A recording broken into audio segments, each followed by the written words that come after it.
Hey, Deanna, yeah, we're just outside of Edgemere Drive now. Like you mentioned there, we do have a lot of parts of that road underwater and closed off to outside traffic. But here along the immediate lakeshore, although the rain has stopped, you can notice that the gusty winds continue on, and so too do the high waves.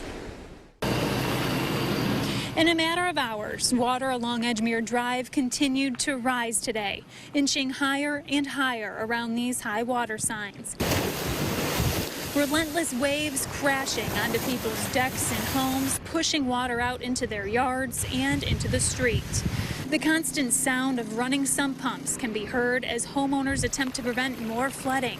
Over the past few weeks, this has been a familiar scene for homeowners here in Greece, many of them left with thousands of dollars worth of damage so far. You really can't prepare for something like this.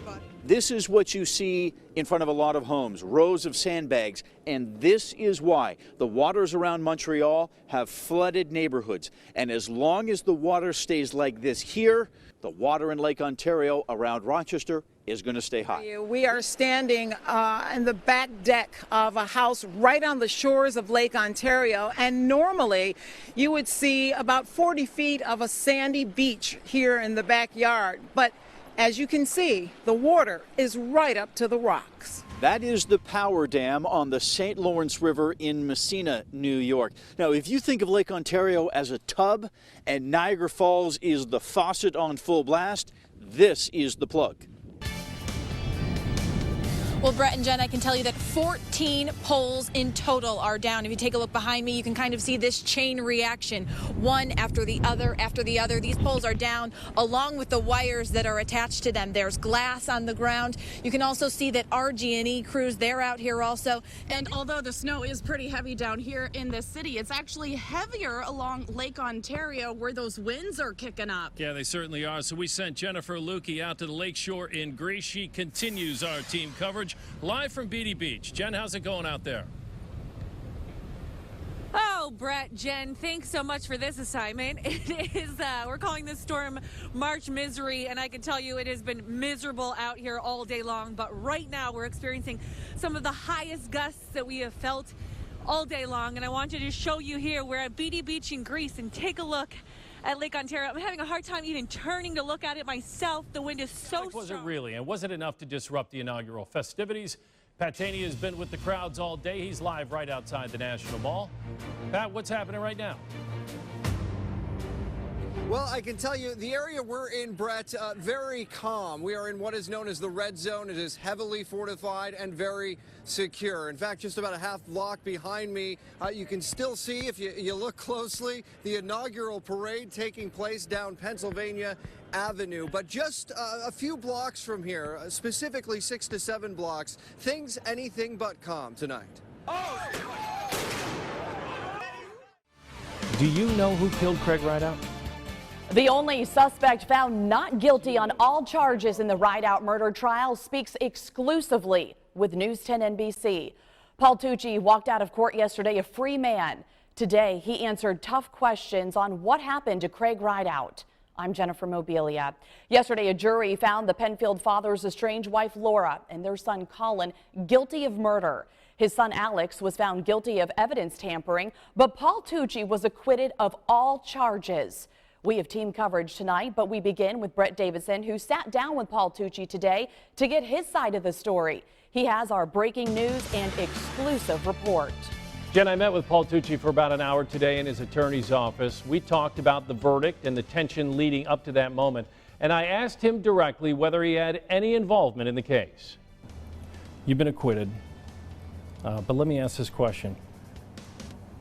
Did you kill or take part in the killing of Craig Rideout? No, I did not. Did you assist in disposing of the body or any of the evidence? No, I did not. On the radio today and on television today, the sheriff was making the rounds, saying that he's absolutely convinced that you were at the scene when Craig Rideout was killed. What do you say to that? If I was at the scene, then they would have had evidence of that. They didn't prove their case. Do you know who killed Craig Rideout? I don't think anyone knows. I don't even think the jury knows. Do you think Laura was involved in any way in this plot? No, I know where Laura was. Where was she? She was at home with me. The most damning evidence during the trial against you are probably the photo and the video of you and Laura coming out of that Walmart on the night of July 19th. It's 9:50 p.m. approximately. Why are you buying a tarp and bungee cords and drain cleaner at that Walmart? Oh my goodness. We were moving. I mean, that's a fact. I knew I had a couple things to do. If you go, I did have a clogged sink. I still have a clogged sink upstairs that won't go away. And I had stuff that I needed for this move. I had a bunch of things. How then do you explain that those items, or identical items, were used in the cover-up of Craig's death? I wouldn't say identical, but I mean, those were available. Once I got home, they were at home. Let's talk about the relationship between Craig and Laura. Obviously, we heard that their divorce was contentious. What was going on between them? Craig's divorce attorney was contentious. The divorce itself was not. How would you describe Craig's relationship with his children? Obviously, he had custody of the younger ones, but it sounds as if Colin did have some issues with him. If I had to give one true word about Craig and his relationship with his children, it's ambivalence. And was there some tension, growing tension with him and Colin? Not that I could see. Colin had a life ahead of him. Colin was getting married. You've had a close relationship with the Rideout family for a lot of years. This is a family that's now torn apart. How do the other kids recover from something like this? I don't see that the kids have lost anything there other than they miss their mom. Well, they lost their father too. Was that not a loss? I didn't see those kids shed a tear anyway. Not one of them. Tucci's attorney was at his side during our interview and only stopped Tucci from answering a couple of our questions related to evidence pertaining directly to Laura or Colin Rideout. He says they have to be sensitive to their appeals. Now, we've posted the entire exclusive interview with Paul Tucci on our website at whec.com. You can log on right now to watch it. Many of our viewers have commented on social media saying they are baffled as to why Paul Tucci wasn't also convicted. Today, Rebecca LeClaire spoke with a lead investigator exclusively on why he's disappointed the jury acquitted Tucci on all charges. She tells us more about his interactions with Tucci and the 3 family members who were convicted. You know, Jen, we've talked about how violent the murder of Craig Rideout was. He was hit over the head, strangled, and acid was poured on his face. Well, the investigator I spoke with says that without all 4 suspects working together, the crime would never have been committed or covered up. So do you think Paul Tucci killed Craig Rideout? I do. By himself? No. I think that it had to be more than one person. I think that it wouldn't have been possible for one person to choke him out using the garrote and strike him in the head using what I believe is an iron. Investigator David Bolton says aside from the murder, Paul Tucci was most likely needed to physically carry the body out of Craig Rideout's basement, drive it to Yates County, and help dump it near a farmer's field. He feels the victim's sons wouldn't have been strong enough to do that, nor his estranged wife. Laura Rideout was about 106 pounds. Colin, not a very big guy either. Bolton spoke to the estranged wife the night the body was found, and immediately his suspicions were raised. She started telling me that she had been in Craig's van a week prior to clean the back of it, but I had never asked any of those questions, and she was giving excuses or reasons why certain things would be or why her DNA or her evidence might show in different places. He also talked to the Rideout sons at Mendon Ponds Park the next day when deputies found them disposing of evidence in Devil's bathtub. Alex was a little different. He had much more emotion. He was much more ill at ease. He was speaking pretty rapidly, and you know, he wanted to talk about how bad a person his father was. And when I first talked to Colin, he was very calm. His demeanor was calm. He certainly wasn't acting as if he was hiding from anything or anything suspicious. Well, just when we thought there could be no other twist in this story, it's happened again. In a surprise move because of a legal technicality, Rochester City Court Judge Leticia Estacio was released from jail. And she had a lot to say to News 10 NBC Chief Investigative Reporter Berkeley Breen. Burke? Deanna, the technicality is a timing issue. The lawyers say she should have gotten the terms of her probation when she was sentenced in July. She didn't get them until she got out of jail a week later. And that's why she got released today. Hi, Judge. Hey, Berkeley, how you doing? Good. How do you feel right now? I mean, I'm glad to be out of jail. Obviously, jail's not great. Judge Estacio says she wants to go back to work. Of course, I never wanted to stop working. I love my job. I love this city. I'm incredibly committed to it, as I always have been. Judge Estacio was put on probation after she missed a court-ordered alcohol test because she was in Thailand. That violated her drunk driving conviction. She shouldn't have been on probation to begin with. Technically, she should have received the rules of probation when she was sentenced on July 6th. There's no you, Judge Harrington. I don't know you think you know. No, please. But the courtroom was chaotic and it didn't happen. Would I argue that it actually, prejudiced her rights in any way? Probably not. Do you feel at all apologetic about putting the community and the system and maybe even your family through everything that's happened? You know, that's a difficult question because I've never, ever wavered from the fact that I wasn't intoxicated. Certainly, I've driven under the influence before, and so I'll accept that I deserve this because karma comes around. What I was looking for was some contrition to the community for going through this entire saga with you. They're upset with you. I think it depends on what portion of the community you're talking to, and I have felt an immense and incredible amount of support from the people that live in the demographic that I actually deal with. She's talking about the city of Rochester. If you have a consumer complaint, you call News 10 NBC. As your advocate, we work for you. So when a consumer called us about her contractor, we began digging, pouring through records and documents. And that's when News 10 NBC consumer investigator Deanna Dewberry found information that shocked all of us. This viewer grew up here in Rochester, moved away, but always wanted to return. Recently, she bought a condo and planned to retire here. She hired a local contractor to remodel it, but she had no idea she had hired a dead man walking. The whole place is beautiful. Susan Sipes' newly purchased condo sits on the shore of Canandaigua Lake. She hired AS Contracting to remodel it. My goddaughter had used him and been happy with him, and I asked her, I thought, all the right questions. The contractor charged her more than $24,000 and promised to finish the work in 6 weeks. Completion date, November 10th. When you walked in this door. Oh my gosh.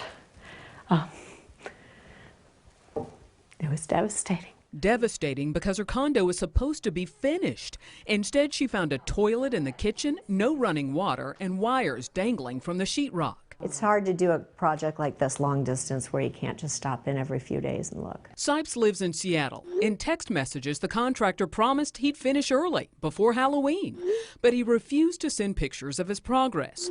Then he sent this text message asking for more money. Gave him floor plans of things. So Sipes surprised him, arriving 3 days before the scheduled completion date. What did he tell you his name was? Al Bosley. She says this is the man she believes is Al Bosley. I Googled him online and didn't really come up with anything. So I searched for Al Bosley in government records, social media, the BBB, the BCB, nothing. Finally, I found the real Al Bosley. Here. He's dead. Alvis Bosley died 17 years ago. So who's this man, the man Susan hired to remodel her condo? His name is Alvis Sprague. Let me show you this first. I brought Susan to the station to show her what we uncovered. We found a list of Alvis Sprague's relatives. And as we went through those relatives, we found Al Bosley, deceased. Wow. So why would Alvis Sprague use the name of a dead relative? Perhaps to escape his past. Alvis Sprague is a 4-time felon. The latest? Grand larceny. Obviously, it didn't do a lot of good, did it? I found 32 court filings against Alvis Sprague in Monroe County alone. Here's another civil judgment, another civil, another civil, another civil. But that's not all. Just last week, Monroe County Sheriff's deputies launched an investigation of Sprague in a different case. Again, he's accused of taking payment for work he did not do. AS Contracting has an F rating with the BBB, but Al Sprague is not listed as the owner. Instead, it lists his live-in girlfriend, Sarah Crawford. She wasn't at home when I visited the couple, but a relative confirmed they both live at this Greece address. I did reach Sprague by text. He concedes that he did use his father's name in online postings and email. He said he created the email address because I missed my father and still do. He points to the fact he did sign a proposal with his real name, and he insists he does great work, texting, "You're not dealing with one of these rip-off contractors with alcohol and drug problems." But 2 of his 4 felony convictions are for DWI. He sent me pictures of the crew. Susan wanted an independent evaluation of the quality of his work, so she hired the Better Contractors Bureau. There's a lot of work left to be done here, so he's probably way overpaid. In his inspection, BCB President Carmen Santora said the work is shoddy, and he's especially concerned about the electrical wiring. The electrical is a fire hazard. In fact, he found the breakers were still on, indicating live wires could be dangerously dangling from the unfinished walls. It's really a mess. I mean, as far as maybe some of the studying and things like that, but to finish this job, you need actual professionals. As for Susan, the experience has soured her dream of returning to her childhood home of Rochester. It's pretty devastating, and he's saying another $20,000. I don't know how we're going to do that. After we contacted Al Sprague, he and his girlfriend reached out to Susan saying they wanted to settle the matter. I'll let you know if they agree to refund some of her money. Before you hire a contractor, here's Deanna's do list. Get at least 3 bids. Do a background check, like checking the BBB. Get a written legal contract. We have an example of what it should look like on our website, whec.com. Never pay full price up front. Report problems to the BBB, the Attorney General's Office, and the Better Contractors Bureau. We have all this information for you on our website, again, whec.com. We travel hundreds of miles to find the owners of a grocery store accused of taking your tax money and hitting the road. As we first told you back in September, nearly $650,000 was given to Cleveland-based Constantino's Market to locate in the College Town development on Mount Hope Avenue. The store is gone, and so is your money. So Pat Taney went to Cleveland to find it. He's here with his exclusive report.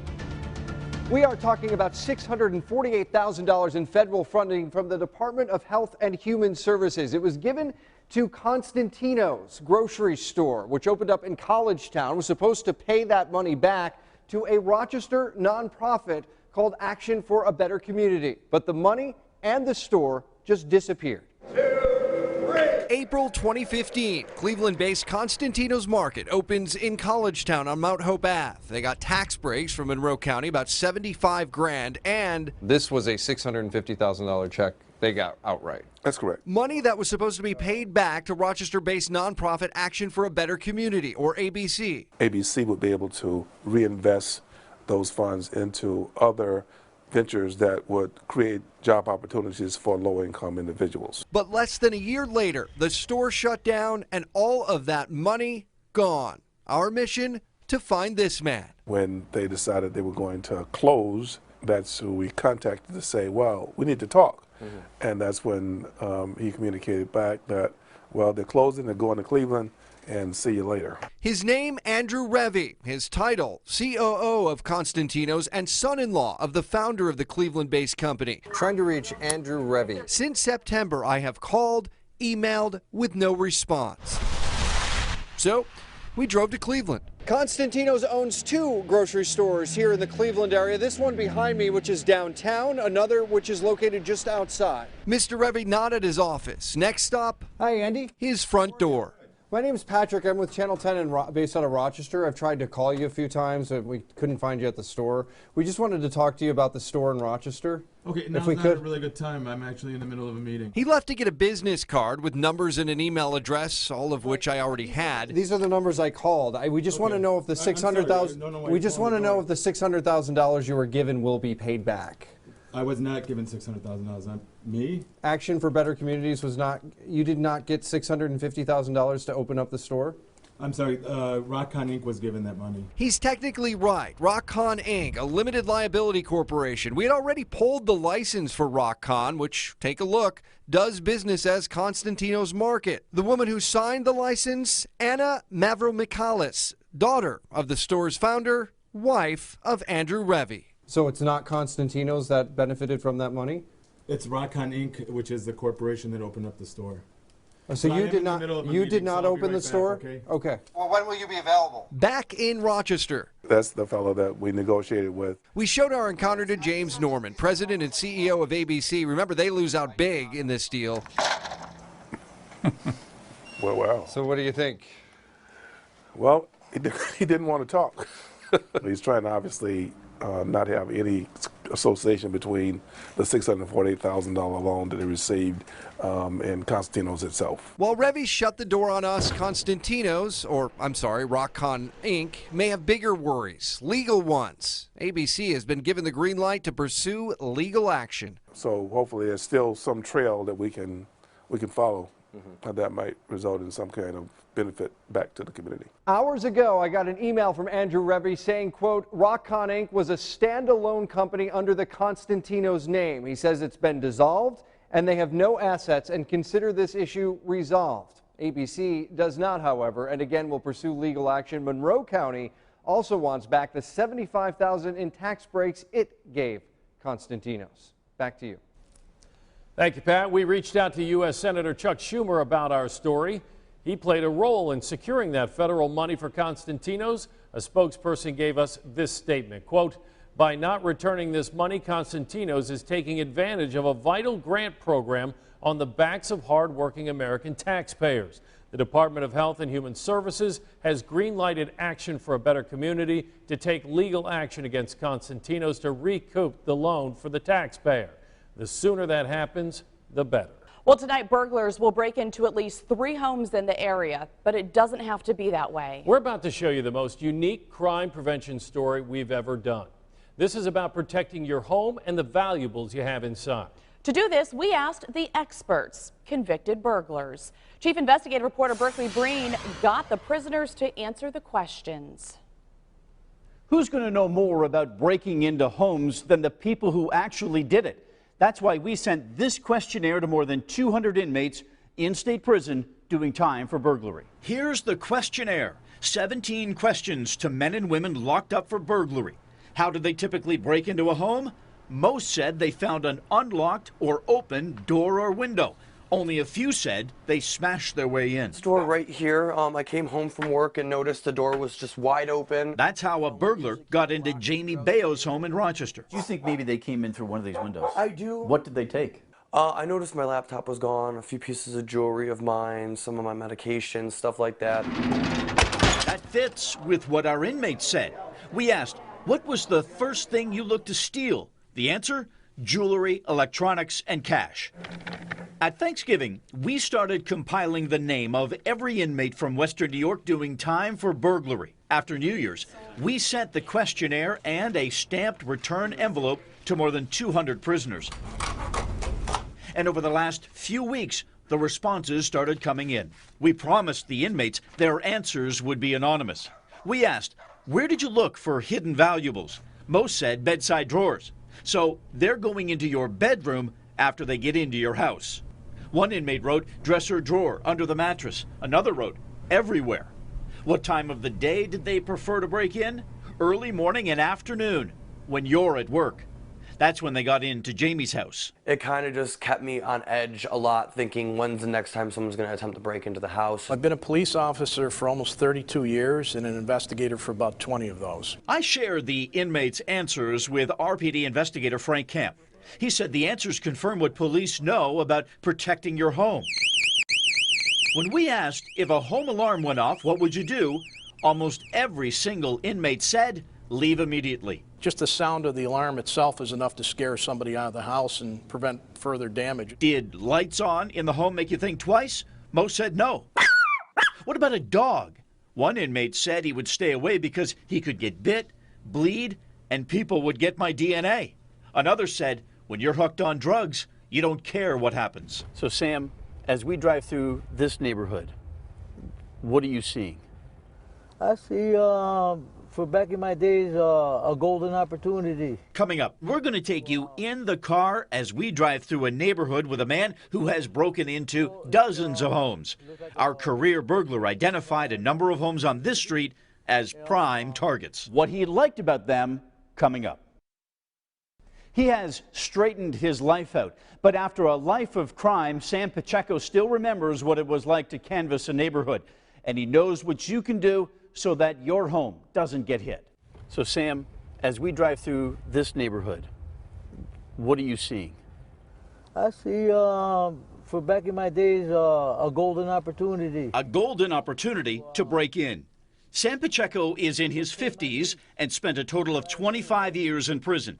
He's clean now, but we asked him to ride along with us through a quiet neighborhood in Irondequoit to show us what he sees through the eyes of an old burglar. What's golden about it? Well, it looks like a working environment community. In other words, people away at work on a quiet school day.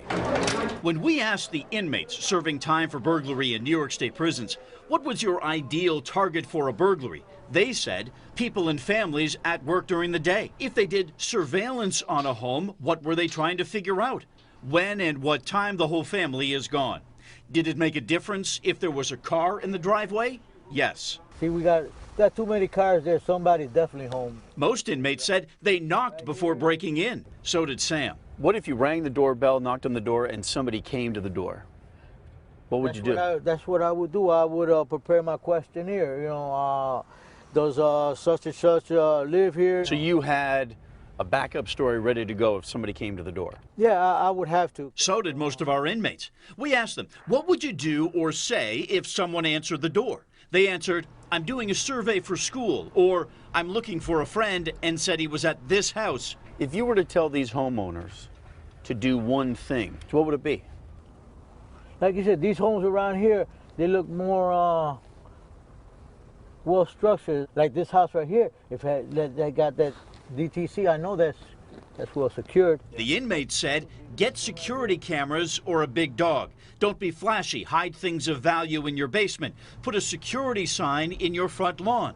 That's what Sam Pacheco noticed. So that sign right there. Guarded security. You would have just passed that house? Yeah, I would have to pass that house. The number of burglaries in Rochester has been cut in half in the last 6 years. The RPD says one reason, they've gone back to the section model and they have officers staying in neighborhoods. I enjoy it here. The teachers really try to work with you. For students like Eduardo Colon, the Rochester Academy has been a valuable alternative to conventional public school. The academy boasts a 94% graduation rate. With such a small group, it's more like one-on-one time with the teachers. But critics connect Rochester Academy, a taxpayer-funded public school, to a national group of schools run by followers of controversial Turkish cleric Fethullah Gulen, who's accused of orchestrating last year's violent coup attempt in Turkey. These charter schools are actually not being run by the community. They're being run by a cadre of Turkish teachers and administrators who report to a central regional imam who report back to Mr. Gulen. International law firm Amsterdam & Partners works for the Turkish government and says its research identifies 4 New York charter schools connected to the Gulen movement. Amsterdam claims charter schools, like Rochester Academy, are one part of a Gulen movement network in America that includes cultural associations, like Fethullah Gulen's Alliance for Shared Values in New York City and the Turkish Cultural Center and Peace Islands Institute, both on Dewey Avenue in Rochester. Rochester Academy Board Chairman Mahmoud Gedemenli insists the school is autonomous. This school is governed by 7 independent board members, and we, many times we talk about this, but I'm not sure, and there is no place that this school is affiliated with any of those Gulen movement. I believe it would be very difficult to believe that they are not part of the Gulen movement. Ersin Erman, president of the Turkish Society of Rochester, says many local Turks keep their distance from Gulen, alarmed by what they call a political and religious agenda behind schools like Rochester Academy. These schools are being created with taxpayer money, and what the long-term goal, what the long-term purpose is, with Gulen members acting as educators and administrators in those schools. The Turkish government's lawyers also claim the Gulen network gets support from teachers who are individual Gulen followers. We came here to serve the people. Like teacher Ersin Kanker, who says he joined the movement in Turkey as a teenager and taught at Gulen schools in Texas and at the Utica Academy of Science. Conker kept checks, receipts, and contracts that he says show how he was expected to redirect thousands of dollars of his state-paid salary to the Gulen movement. You have a salary on the paper in the contract. but this is not your Gülen movement salary. 2 sets of books. Yeah, out of books. Remember that Turkish cultural center linked by local Turks to Gülen? Conker says he was forced to pay part of his paycheck to a company called Highway Education, a business at the same Dewey Avenue address as the Turkish Cultural Center in Rochester. If I don't pay, they can send me tomorrow to my country, and I cannot ask for my rights. It's like enslavement. Really, it's a whole consortium of interrelated companies engaging in massive self-dealing and fraud. Amsterdam says a fourth part of the network is connected companies, where Gülen schools take your tax dollars and funnel them to Gülen-connected businesses. Real estate companies connected to other Gülen interests. In New York State, it's generally Terra. Terra, the Terra Foundation for Science and Engineering, is headquartered at a school on Amsterdam's Gülen list in Syracuse. Last year, Terra bought this school building in Greece and now rents it to Rochester Academy. Okay, Terra is a vendor, but we have many other vendors. You go and do shopping with many other vendors, and it's just one of them. But Mahmoud Gedemenli isn't just chairman of the board of the Rochester Academy. Terra's 2011 federal tax forms list Gedemenli as Terra's secretary. We all have our personal lives, we all have our personal connections, but the issue for me is that, are we doing everything to educate our students? But New York isn't alone. Gülen-linked schools in Texas, Ohio, Illinois, and Indiana have all been investigated for similar practices, and more probes are in the works. The U.S. Department of Education's Office of the Inspector General confirms to News 10 NBC the OIG is conducting investigative work in this area, but would not provide any more details. Gedemenli says the Rochester Academy just got its real verdict when the state renewed its charter and gave it license to teach more kids. If we approved by New York State for a K-6 expansion, along with a new 5-year renewal term, what is the message given to us? We trust you. On top of the investigative work by the Department of Education, New York and the rest of the country could be about to learn a lot more about the Gülen networks nationwide. The lawyers of Amsterdam and Partners are planning to publish their findings about the Gülen movement, its businesses, and its charter schools in a book this summer. Exposed report. We take a look at that restaurant and examine the process inspectors take in deciding whether a restaurant compromises your safety. Droppings next to food, grease that never got changed. And when you say droppings, you're saying mouse droppings? Mouse. Yes, absolutely. Evan Archibald says he worked at Pontillo's Pizzeria on Park Avenue in Rochester for almost a year. And you actually saw mice while you were there? Daily basis. And this, he says, concerned him most. He took these pictures inside the walk-in cooler where food is stored.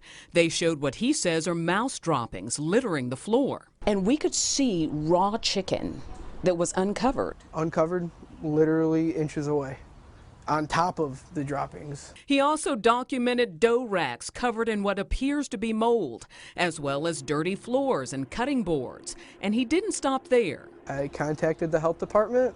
Within 3 hours of me contacting them, they were there. The health inspector cited it with 9 violations, noting that the floor is soiled with grease and mouse droppings. But none is deemed a critical violation that puts public health at risk. That shocked Evan. He wants to know why droppings next to food wasn't a critical hit. That's our question, too. Commissioner Mike Mendoza is out of town. Deputy Commissioner Frank Golisano declined my request for an interview, but sent me this email explaining that if the health inspector had found droppings in the food, the violation would have been critical. That appears to contradict what Commissioner Mendoza told us in an interview 3 months ago. He explained why mouse droppings in food storage areas is a risk to public health. If they're in the food storage areas, you have to assume that they've been in and around the food. Otherwise, they wouldn't. That's why they go to those areas. So that's why we presume that they've been involved in the food. But Deputy Commissioner Golisano insists the health department followed the letter of the law when inspecting Pontillo's. He also points out the restaurant was ordered to clean up and was found to be much improved a week later. Yes, may I speak to Catherine, please? The owner of the Park Avenue Pontillos declined an interview but spoke to me by phone. He had lots of pictures of the floor with mouse droppings. She doesn't dispute these are mouse droppings, but she insists she hired an exterminator months ago. And even though she still had droppings on the floor in late June, she says they were old droppings. As for the ones in the cooler, she says they were stuck to the floor and hard to remove. There will be some who will be concerned about the fact that there were frozen rodent droppings in your cooler, and it took the health department coming in telling you to clean it up, and it wasn't done independently of them. She points to the fact that the restaurant is clean now, and she insists that Evan is a disgruntled, attention-seeking ex-employee. You say what to that? The photos don't lie. In tonight's New York State Exposed report, Chris Horvanitz meets people as they walk into Canada at an illegal crossing, taking a chunk of our economy with them. Many are using a New York-Quebec border to cross. It's on a road between Plattsburgh and Montreal called Roxham Road. Just a few months ago, it was full of rundown houses and overgrown weeds. Now, on the Canadian side at least, it's home to a makeshift police station. If you come here and cross, you're going to be arrested by the police. All day and night, Royal Canadian Mounted Police stand at an imaginary line and say that to anyone who shows up. This is Roxham Road, which this summer, according to Canadian customs officials, became an escape route. Like I said, if you do cross here, you're going to be arrested for entering Canada illegally. Those who cross the border are, as promised, taken into custody as they claim asylum, but they get to stay in Canada while they're being processed.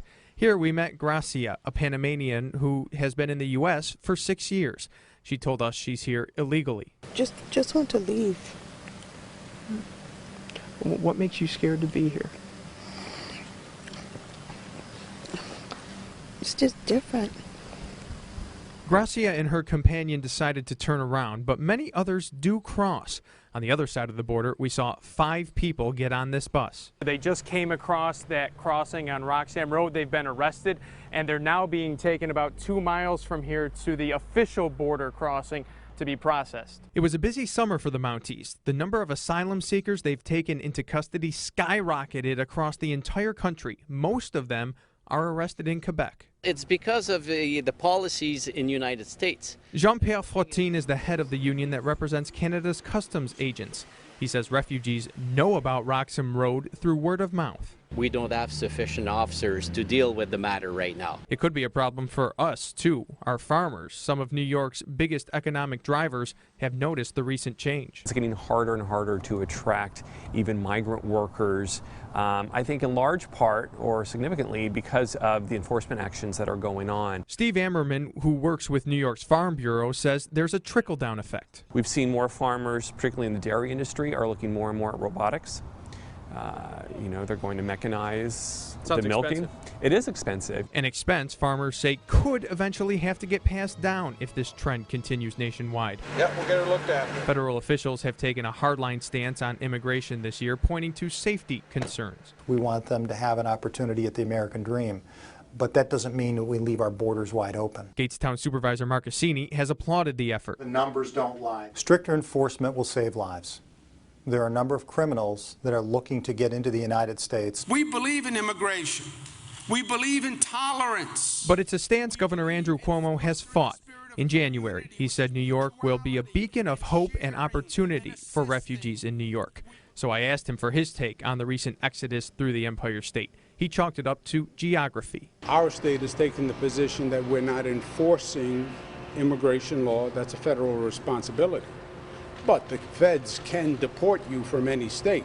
And there are people who don't want to be deported or detained who are leaving the country, and they're going to Canada. To get to Canada, either you have to jump over the state of New York or you have to get through it. Still, Fatim points out that refugees are crossing mainly at Roxham Road on the New York-Quebec border as opposed to anywhere else on the border, which is thousands of miles long. And he expects the crossings to pick back up again in the coming months. I'm Amanda Shivari, and we're here in Rochester along 490 where travel conditions are declining rapidly, but we have you covered. We're going to have everything you need to know before you hit the roads coming up tonight at 6. The wind has been whipping all day sunny here along Lake Ontario, but as the weather conditions deteriorate, the lake is getting more and more angry. I'm Jennifer Lukey at Beatty Beach in Greece. Live coverage coming up. This is WHEC TV, proudly serving Rochester. News 10 NBC starts right now. Thankfully, Hearts was open so we could get some last-minute necessities before it really comes down tonight. Last-minute preps before it really starts to come down. Travel advisories in effect for many parts of our area. Driving conditions nearly impossible for some folks, and thousands of flights canceled. Rochester expected to get almost 2 feet when it's all said and done. And the snow is here, and it is snowing hard. We wanted to show you what it was like out here in the conditions. We are live outside our studios on East Avenue in downtown Rochester. Good evening, everybody. I'm Brett Davidson. And I'm Jennifer Mobilia. It is miserable out here. Monroe County is urging residents to avoid any unnecessary travel after 7 o'clock. The roads are getting a little slick out there. In Seneca County, all roads are closed tonight. Ontario, Yates, and Wayne counties have all issued travel advisories. We have team coverage on this March misery, but we begin with our hometown weather expert, Chief Meteorologist Kevin Williams. Kev, it's nasty out here. But Jen, it's partly cloudy and 72 in here right now, so we miss you.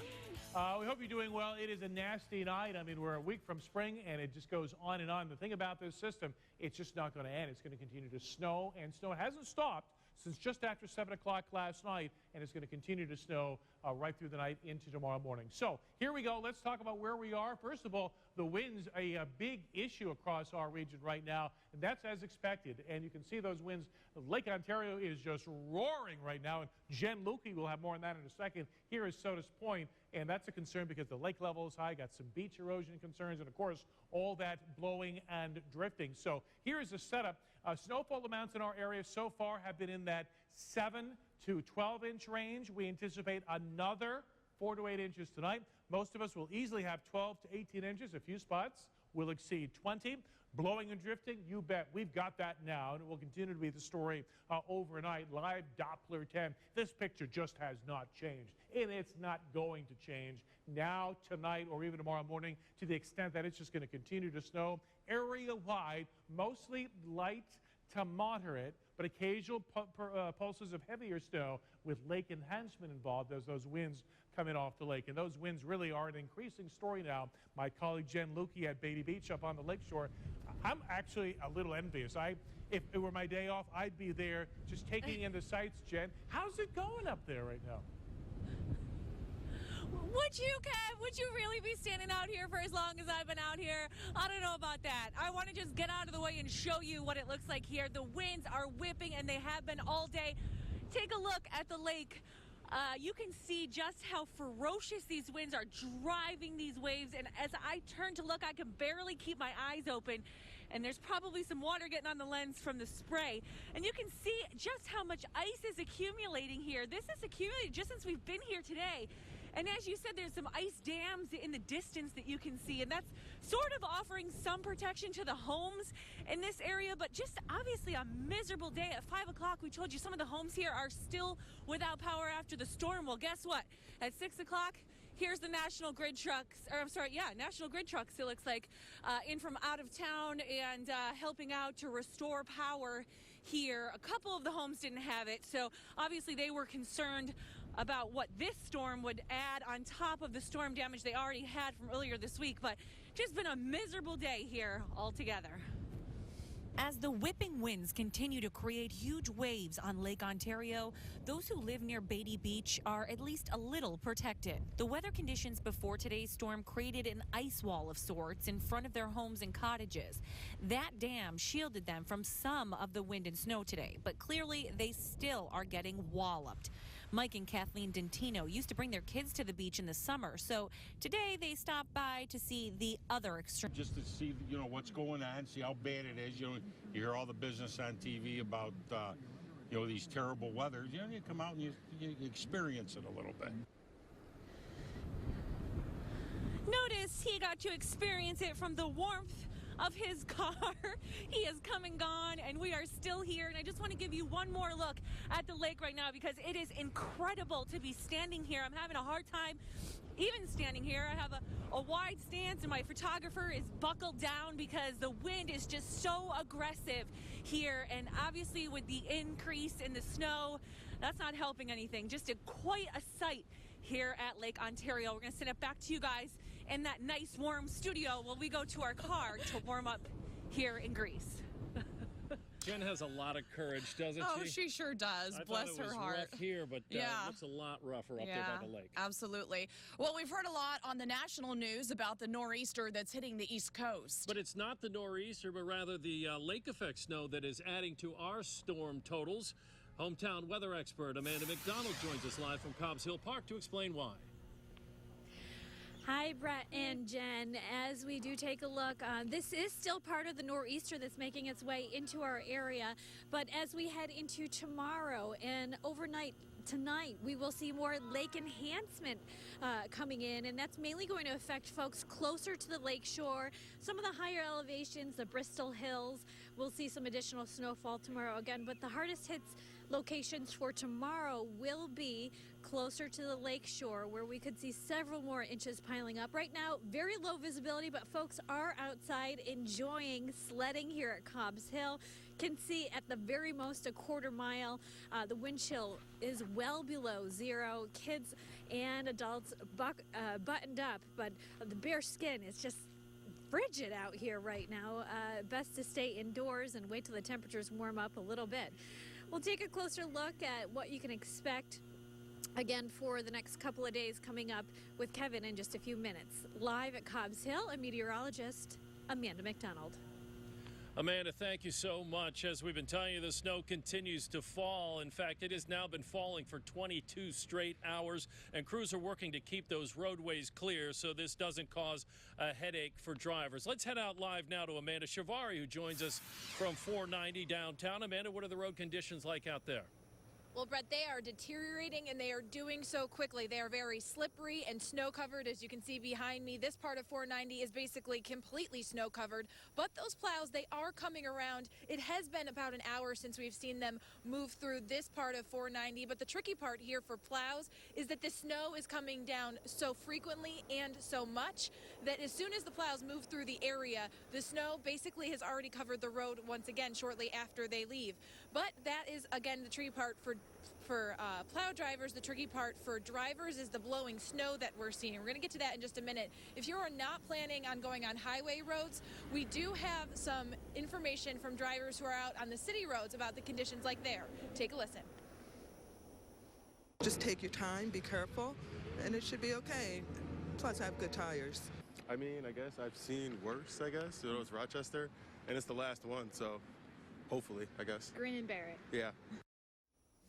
We all, I think, are grinning and bearing it right now and hoping that this is the last one, even though it really is the first big one for us here in Rochester. So I mentioned that blowing snow just a few minutes ago. Let's touch back on that. The blowing snow, that's the problem for drivers out here tonight. Visibility is already very minimal with the snow just falling. Then when the wind picks up, it makes it very, very difficult for drivers to see. So if you're heading out there, that is what you need to be aware of tonight. Live in Rochester, Amanda Shivari, News 10 NBC. All right, Amanda, thank you. From the comfort of your home, we want to take you into the teeth of this March misery storm. And to do that, we go live to Chief Investigative Reporter Berkeley Breen in Irondequoit. Burke? Hey, Brett, I'm on List Avenue, which is kind of in the heart of Irondequoit, but hold on to your hats, because I'm about to take you up to the lakeshore. At the outlet bridge, it's whiteout conditions.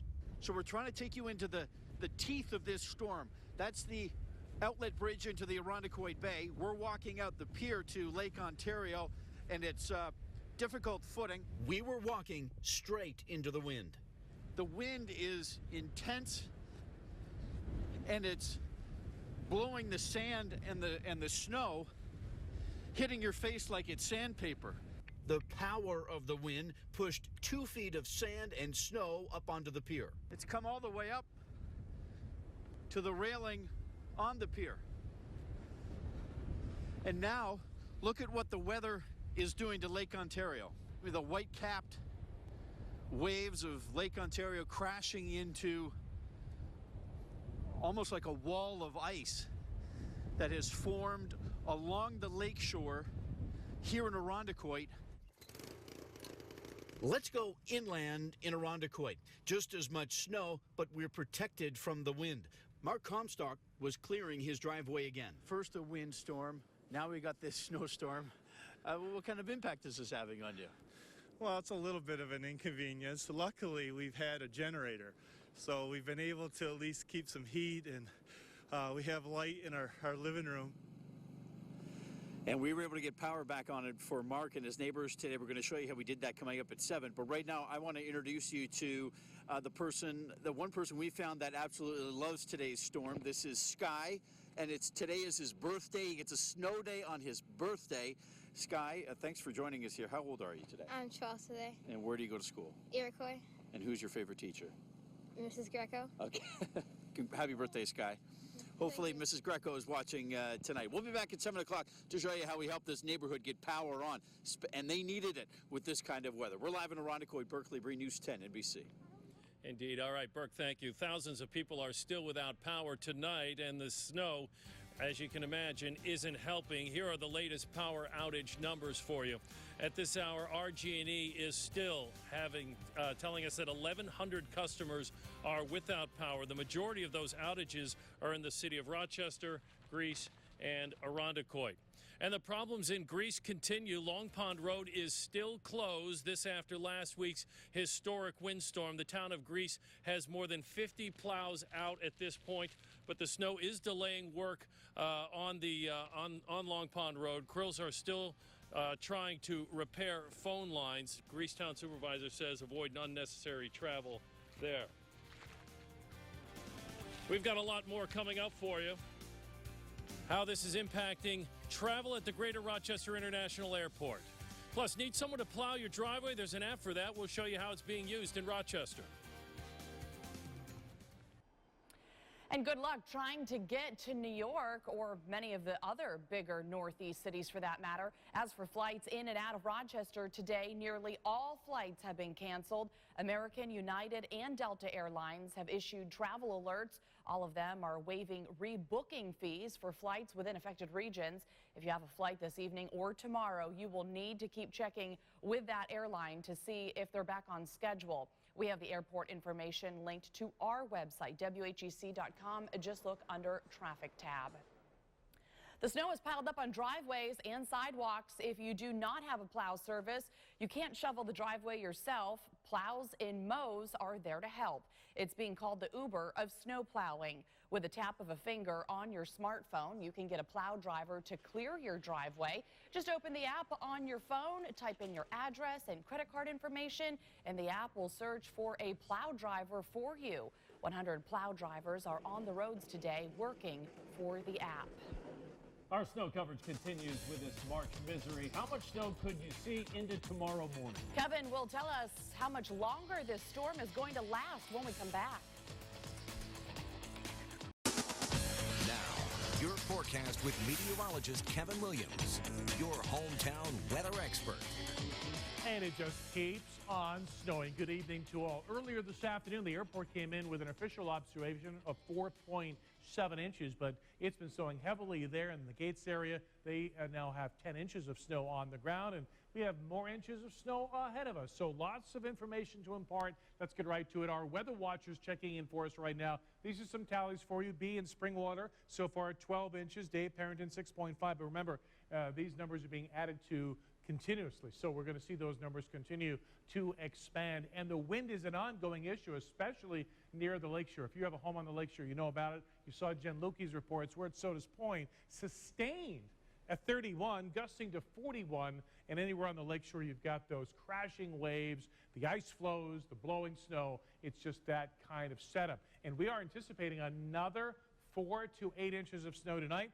12 to 18 inches easy for totals, but certainly with lake influences, I could see 20, 22-inch totals by the time it tapers tomorrow afternoon. Extensive blowing and drifting, so just clouds of snow reducing the visibility ongoing tonight into tomorrow. Well, there's Live Doppler 10. I dare you to find a spot where it isn't showing snow right now. Really hard to see.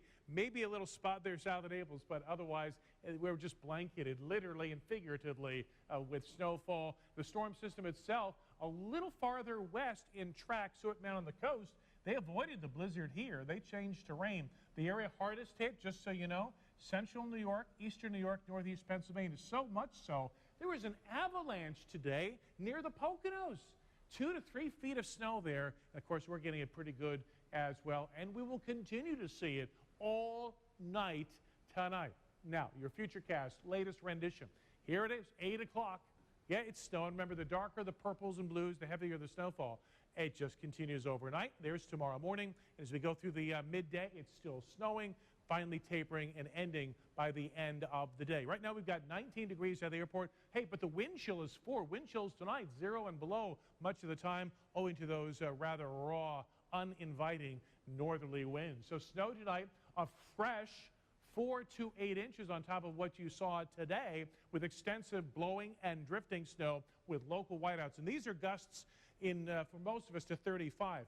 I focus on where most people live, work, and play, but on the immediate lakeshore, you're going to have some gusts to 40 and 45 miles per hour easily tonight and into tomorrow morning. Steady snow tomorrow morning, tapers in the afternoon, probably a couple, 3 more inches, blowing and drifting on those northwest winds. 7-day, a little bit of hope. Not exactly spring, but not dead of winter either. 30 is Friday, but a little snow Saturday, and a little more moderate in the temperature regime Sunday, Monday, Tuesday. And a reminder, I'm on Facebook Live every night. We call it Weather by Williams, and we've already done 1 segment. We're going to do 2 more tonight. Your chance to ask a personal question in terms of where you might be traveling, or your local town, or what the pattern is doing. So if you have some concerns or just general questions, Facebook Live tonight. I don't have the times yet, but check in with us tonight. And I'm sure you're getting lots of questions, Kev. Indeed. All right, thank you. Meet this week's Scholar Athlete when we come back. Every Tuesday night, we look for high school athletes who reach high in sports and in the classroom. Rich Donnelly introduces us to this week's Scholar Athlete. As soon as tip-off started, I was just in the zone. And what a zone it was. In the Class A quarterfinals, Patrick Phillips pulled down a career-high 28 rebounds to lead Wilson to a huge upset win. I was just jumping as high as I could for every single ball, just pushing myself as high as I could. Patrick's performance on the court got better as the season went along. He was a little out of the swing of things in basketball at the beginning of the season, but it was for a good cause. Patrick played soccer for Wilson and led the Wildcats to the sectional finals for the first time in school history. As the season went along, Patrick became a leader on the basketball team. Yeah, it feels great being one of the main guys who's helping the team out. Just being there for my teammates really makes me feel good about myself. There's a lot to feel good about for Patrick. He's a 3-sport athlete in high school who wants to continue playing sports in college. As good as he is on the court, he's even better in the classroom. Patrick has better than a 4.0 average and wants to major in engineering next year. It's the best field for problem solving and solving the most important issues of today. So I really like being on the forefront of helping people. And we hope you are too. Congratulations, Patrick Phillips, the News 10 NBC Scholar Athlete of the Week, presented by Monroe Community College and 5 Star Bank. And we'll be back with a final check of the forecast. Stay with us.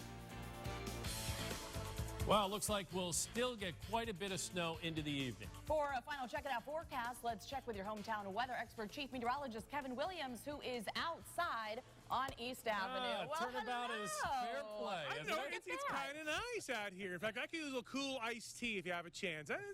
All right, it's not. It's snowing, it's blowing. Guys, we've got another 4 to 8 inches of snow coming tonight. And again, it's blowing around, especially away from the city. And it's a slippery brand of snow. Visibility will be reduced. And a couple, 3 more inches of snow coming tomorrow morning. So leave at the very least some extra time for that morning commute. This is great. This is great. Love this. Thanks for making News 10 NBC your choice for news. Have a good night.